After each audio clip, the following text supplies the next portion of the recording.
ایک بات یاد رکھیے گا کہ بارگاہ مصطفیٰ سے اسی کو ملتا ہے جو ادب کرتا ہے. جو کیا کرتا ہے؟ با ادب باعث.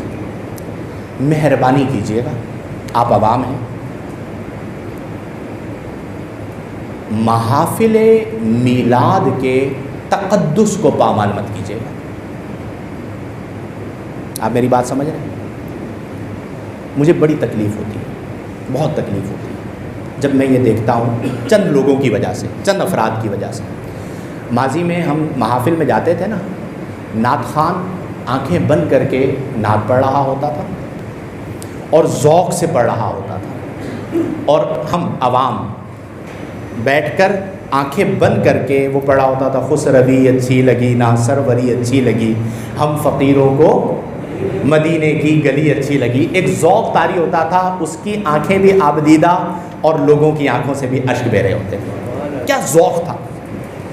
ایک مہربانی کریں کہ یہ جو بے ادبی والا انداز ہے جس میں اچھلنا کودنا اشارے کرنا مختلف طرزوں پر نعتیں پڑھنا، عوام نے ایسا مزاج بنا لیا ہے کہ وہ کہتے ہیں کہ جی اب ہم کیا کریں، پبلک ڈیمانڈ ہے.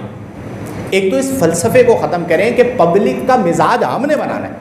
یعنی آپ مجھے بتائیں گے کہ میں نے کس طرح کرنا ہے، یا میں آپ کا مزاج بناؤں گا کہ قرآن و حدیث کے مطابق یوں چلنا ہے. مہربانی کر کے جب آپ محفل نعت کروائیں تو اس میں ایسے افراد کا انتخاب کریں کہ جو ادب نعت خوانی کو پیش نظر رکھیں. ابھی ہو رہا کیا ہے کہ نعت خواں آتا ہے، وہ کبھی اس ہاتھ سے اشارہ کرتا ہے، کبھی اس ہاتھ سے اشارہ کرتا ہے، پورے جسم کو اچھالتا ہے. جو ہماری نیو جنریشن بیٹھی ہوئی ہے وہ واہ واہ کر رہی ہے، کس بات پر؟ اس کے اشاروں پر. کس پر؟ نعت خوانی کس لیے تھی؟ سرکار کے قرب کے لیے، سرکار سے پیار کے لیے، نبی کریم صلی اللہ علیہ وسلم کے قرب کی کیفیت کو محسوس کرنے کے لیے، جو کہ اکثر ختم ہو گئے. پھر اس کے اندر لوگوں کا کھڑے ہو جانا، پھر نوٹ لٹانا. آپ مجھے بتائیں اس کیفیت کے اندر ذوق قائم ہوگا؟ ان چیزوں کو اپنے اندر سے ختم کریں. ایک تو اس چیز کا خیال رکھیں، محافل ہم کریں گے انشاءاللہ، لیکن اس کے تقدس کو ہم نے قائم کرنا ہے انشاءاللہ. ہم قائم نہیں کریں گے تو پھر کوئی اور کون کرے گا آگے؟ اس کے تقدس کو قائم کرنا ہے. دوسرا، محافل میں جاہل خطیبوں کو نہ بلائیں. کس کو نہ بلائیں؟ ہمارے مسلک کو بہت نقصان ہوا ہے، ٹو بی ویری آنیسٹ. موضوع روایات پڑھنے والے، غیر ضروری طرزیں لگانے والے، غیر ضروری طور پر چیخنے چنگھاڑنے والے، وہ پوری محفل کا مقصد ہی فوت ہو جاتا ہے. مقصد فوت ہو جاتا ہے. مقصد کیا ہوتا ہے؟ بیان، کچھ سمجھانا، کچھ بتانا، کچھ حدیثیں سنانا، کچھ آیات سنانا، سیرت کا بیان کرنا، اخلاق محمدی کو بیان کرنا، یہ مقصد ہے. اب ہماری عوام کہتی ہے نہیں جی کوئی ایسا مقرر لے کر آئیں جو بڑا جوشیلا ہو. عبد القادر بھائی، بہت جوشیلا ہو، ایسا مقرر لے کر آئیں. اب وہ جوشیلے کے معاملے میں پڑھ کر اس کا جو مقصد ہوتا ہے اس پورے مقصد کو فوت کر دیتے ہیں. پہلے میلاد ہوا کرتی تھی نا تو خطبہ آتے تھے، وہ سرکار کا سراپا اقدس بیان کرتے تھے. عوام بیٹھی ہوتی تھی، وہ سنتے سنتے سنتے تصور ہی تصور میں سرکار کی بارگاہ میں پہنچ جایا کرتی تھی. یہ ہے محافل نعت، اور یہ ہے محافل کے انعقاد کا بنیادی مقصد کہ آپ اس تصور کو مضبوط کریں. پھر نبی کریم صلی اللہ علیہ وسلم کے اخلاق کو اپنائیں. قرآن میں فرمایا نا وَإِنَّكَ لَعَلَىٰ خُلُقٍ عَظِيمٍ. تو آج ہم میلاد منا رہے ہیں تو ہمارے اخلاق بھی تو آقا کے اخلاق کے مطابق ہو، ہمارا انداز بھی تو ان کے مبارک انداز کے مطابق ہو، ہمارا کلام بھی ان کے مبارک کلام کے مطابق ہو، ہمارا دل بھی ان کی تعلیمات سے لبریز ہو، ہماری سوچ کے اندر بھی اصلاح ہو، ہماری فکر کے اندر بھی نرمی اور خوبصورتی ہو. یہ سب چیزیں کب آئیں گی؟ جب ہم اخلاق محمدی کو بیان کریں گے.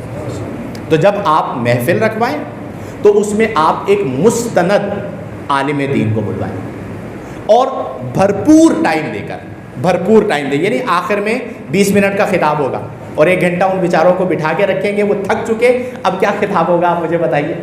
اور اس میں سے بھی آدھی پبلک جو ظاہری لطف لینے کے لیے آئی تھی وہ جوتے اٹھائے گی اور نکل جائے گی. تو سیکھیں گے کب؟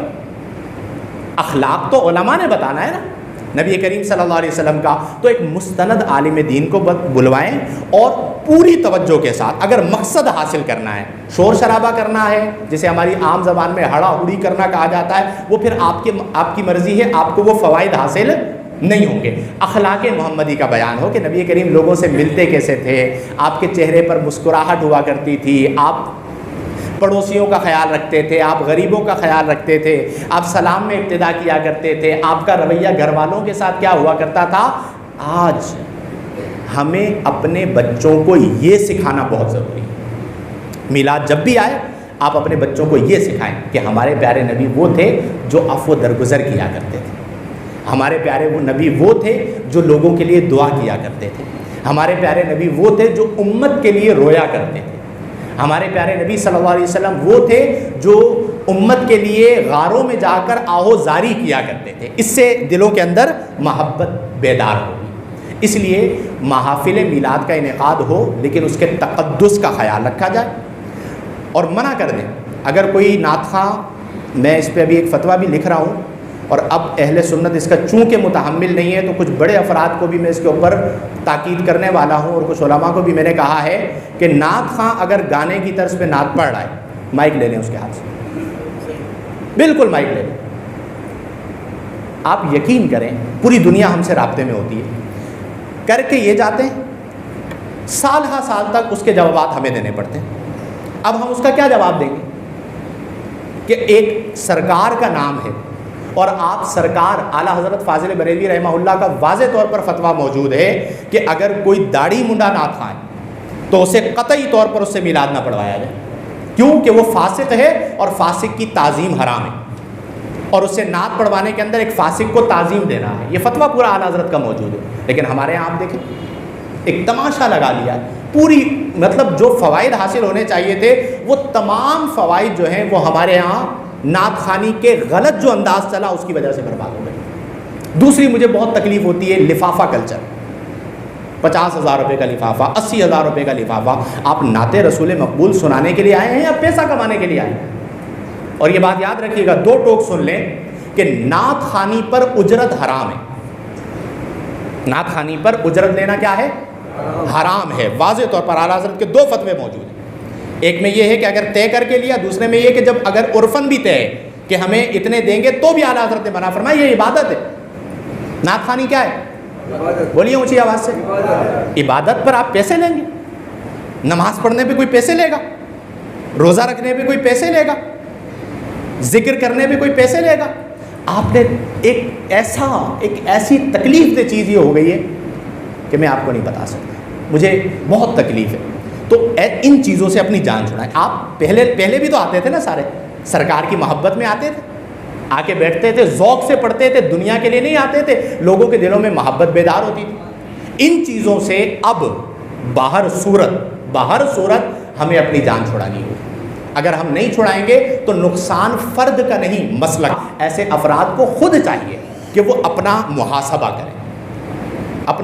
کریں۔ میں تو یہاں تک جو ہمارے یہاں بعض خطبہ جو ہے نا، وہ جو بڑے بڑے لفافے لیتے ہیں، میں تو اس کے ہم بھی الحمدللہ جاتے ہیں، ہماری زندگی کے اندر ایک بار بھی کبھی ایسا نہیں ہوا کہ ہم نے ایک پائی کا تقاضا کیا، الحمدللہ اپنے جیب سے، اور اگر کوئی دے بھی تو منع کرتے ہیں کہ اس کی ضرورت نہیں، اللہ کا دین ہے، ہم نے اس کے لیے صرف کرنا ہے۔ اب محافل کے اندر یہی ہوتا ہے، پھر اس کے نتیجے کے اندر لوگ کہتے ہیں جی بڑی محفل کرنی ہے، پھر اس بڑی محفل کے اندر ذوق و شوق، پھر اس طرح کی چیزیں ہوتی ہیں جو مقصد ہوتا ہے وہ آپ 10 لوگوں کو اپنے گھر کے کمرے میں لے کر بیٹھے اور ذوق کے ساتھ ایک نعت خواں آئے، آنکھیں بند کر کے پڑھے۔ یہ سرکار کی بارگاہ میں کثرت نہیں دیکھی جاتی کہ ایک بہت بڑا 50,000 کا مجمع ہے تو یہ مجمع مقبول ہے، اور 4 لوگ ایک کونے پر بیٹھ کر نعت خوانی کر رہے ہیں تو وہ غیر مقبول ہے۔ سرکار کی بارگاہ میں دل دیکھا جاتا ہے کہ میرا یہ جو غلام ہے یہ کس ذوق سے پڑھ رہا ہے، یہ کس شوق سے پڑھ رہا ہے۔ تو اس لیے اس چیز کا خاص خیال رکھیں۔ جلوس میں نماز قضا نہ ہو،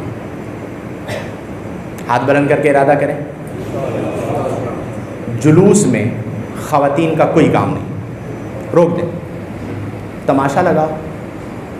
جلوس میں لنگر جو پھینکتے ہیں ریڑیوں سے اور گاڑیوں سے، پاؤں میں گرتا ہے۔ آج کل ویڈیو آپ کو پتہ ہے بنا کے ڈال دیجیے، دیکھیں یہ اہل سنت لوگ یہ ادھر جلوس نکال رہے ہیں، ادھر رزق جو ہے وہ پاؤں میں آ رہا ہے۔ کیا کریں؟ رزق کی بے حرمتی نہ کریں، نماز کی پابندی کریں، کسی کو تکلیف یعنی آپ میلاد افراتفری کے انداز میں نہیں، ذوق کے انداز میں منائیں، درود پاک کے ساتھ، کہ آپ جلوس میں ہیں، آپ کی زبان پہ درود چل رہا ہے، سرکار کی آمد مرحبا کے نعرے چل رہے ہیں، آپ میلاد میں ہیں، آپ کے دل کی توجہ سرکار کی طرف ہے کہ آقا آپ تشریف لائے ہیں، آپ کی آمد کی خوشی میں میں غلام جھوم رہا ہوں، آپ کرم فرما دیجئے۔